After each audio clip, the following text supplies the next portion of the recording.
A Fox News alert on an explosion at the International Monetary Fund offices in Paris. French police say it was a letter bomb, and one person is slightly injured. Benjamin Hall is following this breaking story live from our London bureau. Benjamin.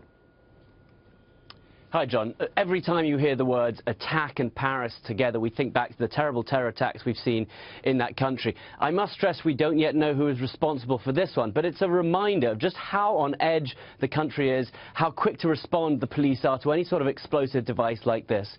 The attack took place this morning at the office of the International Monetary Fund, the IMF, when a letter bomb exploded in the face of a secretary. The victim was injured on her hands and face. Police and armed soldiers immediately evacuated the building and locked down surrounding streets. They have now confirmed that the package was sent by post and the explosion was probably caused by a homemade device. They're also saying there had been telephone threats at the IMF over the last few days, but it's not clear if they are connected. One possible connection, though, is that the German finance minister received a similar parcel bomb just yesterday. That was claimed by a far-left Greek organization opposed to austerity, so police are very much looking at that connection there. But this was not the only attack in France today.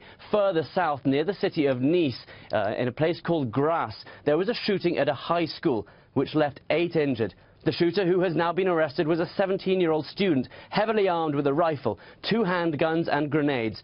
He is unidentified, but his target appears to have been the headmaster of that school. In response to that, the French government sent out a terror alert via a nationwide app, which was implemented by the French authorities just after the deadly November 2015 attacks in Paris.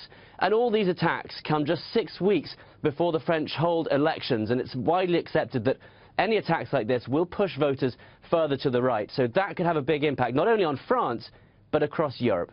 Back to you. Benjamin Hall, obviously a very concerning time there. Thank you, Benjamin.